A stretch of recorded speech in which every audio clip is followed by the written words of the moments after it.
and welcome to the October edition of the PBC Now. I'm Ken Gerlinger. It's an incredibly exciting time of year in the Peach Belt as we have begun our fall championship season. The first weekend of November will bring the men's and women's soccer tournament championships back to Evans, Georgia in Blanchard Woods Park for the 9th consecutive year, and 2 weeks after that, we will be in Milledgeville for the PBC volleyball tournament. But the first championship of the year was cross country, and we were in Milledgeville on October the 22nd to see Flagler men's team and the Montevallo women's team capture the first titles of the season. Young Harris's Tim Aces and Montevallo's Cheyenne Thompson won the individual titles. I had the chance to speak to them and to Flagler head coach Brian Beal and Montevallo head coach Tommy Barksdale after the race. All right. Ken Gerlinger here with our men's cross-country individual champion, Tim Aces of Young Harris. And Tim, how was the race for you today? The race was really nice. The weather was good, and the course, we ran this course early this season, and it was a really good course. We just wanted to go as hard as we can and to set a very good record for the conference once again. So you've won every race that you've entered this year. Were there a lot of expectations on you coming in today? Yes. Every time I get into a race, the motive is to win it, and that's what motivates me. No matter who I compete with, I always want to come the first, and that's what keeps me going. Do you feel like you've been getting stronger as the season has gone on, and are you thinking this is going to propel you into the regionals in 2 weeks? Oh yeah, sure. I believe that I get stronger depending on people that I'm competing with. So as the season goes, I use the previous races as a workout, and then I keep on getting stronger each and every time. All right, Tim, thank you very much, and congratulations on a win today. Thank you, sir. Here with Cheyenne Thompson of Montevallo. And Cheyenne, was this the best race you've run? This year, probably. It's been the best race I've run. I envisioned this race today, and it came out the way I wanted it to. So, yeah, definitely my best race so far. Now, you and Katie have been like 1-2 back and forth kind of all season long. Is there any kind of rivalry there, or is it just all team all time? I think it's all team all the time. I think that we just like to push each other to do the best that we can, and if one of us comes out on top, no matter what happens, we're always happy for each other, whoever comes out on top. Like, we're always proud of each other. We always work together, and I think that's an important part of who Katie and I are. We're friends, and we're teammates. Talk about expectations on the team. You guys are now the 3-time defending champions, but entering the season, a lot of people expecting you to win. Is that hard to deal with? It's a little hard to deal with because there's never a guarantee. So regardless of what everybody expects, there's still a lot of work that has to go into these expectations. You can't just go out there and get it without putting in all the hard work that we put in. So it's nice to have a target on your back a little bit because it means you know you have to work harder. But, I mean, that's really all I can say for us. We work hard. Talk about how this is going to propel the team into the regionals in 2 weeks. Okay, so this is really exciting for us. I mean, it's our 3rd time winning, but this is just one step in a whole big, long line of steps. So, yes, we won today, but coming into regionals, we're going to take this as a good confidence booster and as a good way to motivate us as we prepare for regionals. But regionals is just another step, and we got to work hard, just as hard for regionals as we are right now, as we did for conference.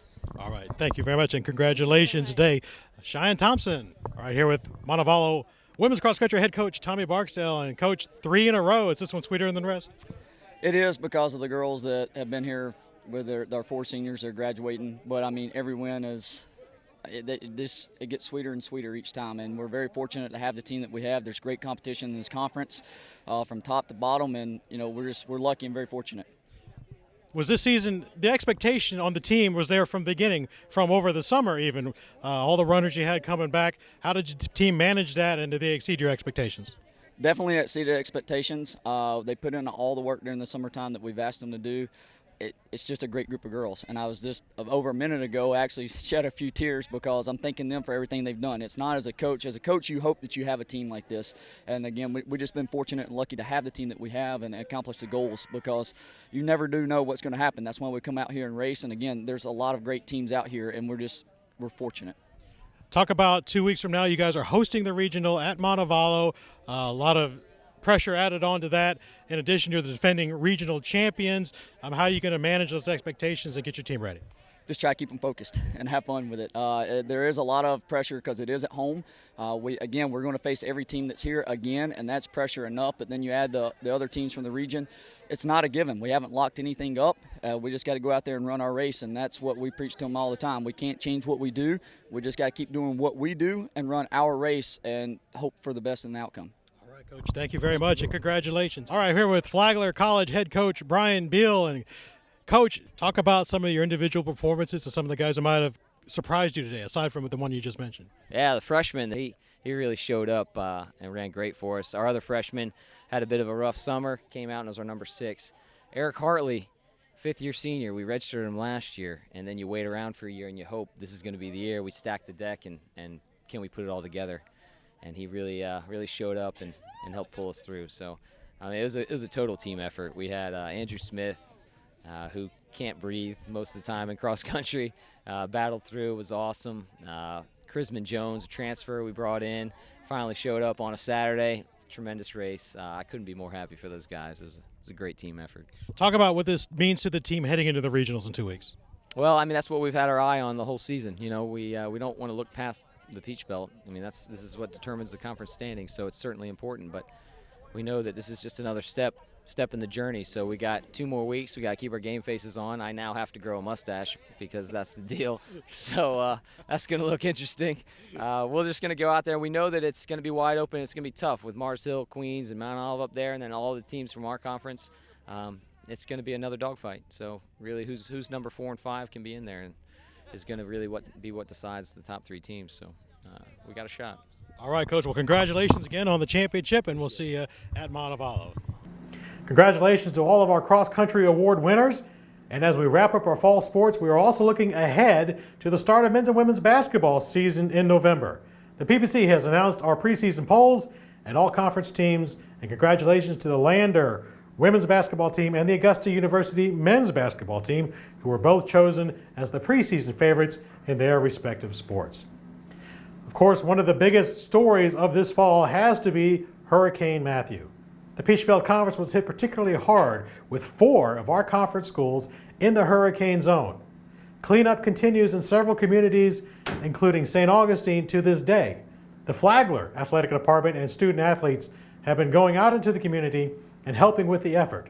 There is an amazing Snapchat diary available on the PBC website, as well as a wonderful story about their efforts. I encourage you to check both of those out.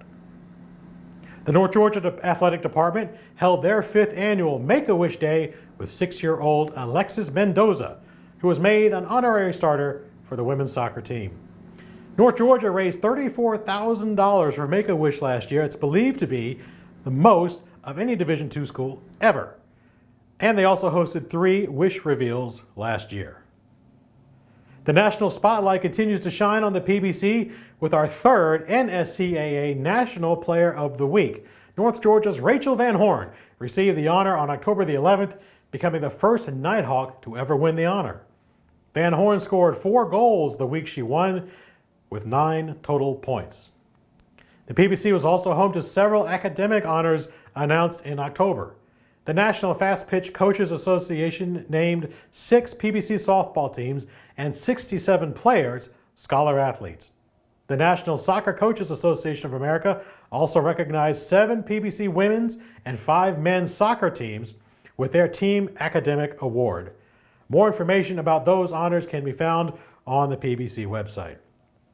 Well, now it's time to reveal the October PBC Play of the Month. We had a lot of great nominees and had kind of a short voting window, but hundreds of you went online anyway, found the video, and picked your favorite. And our winner is Cheyenne Thompson of the University of Montevallo, winning the PBC Women's Cross Country Championship in Milledgeville on October the 22nd. Congratulations to her and to the Montevallo Women's Cross Country team for having the PBC Play of the Month. Well, that's all the time we have for today. I want to thank Molly Johnson behind the camera and the sports information directors in the Peach Belt Conference for their help in putting this show together. Until next time, I'm Ken Gerlinger.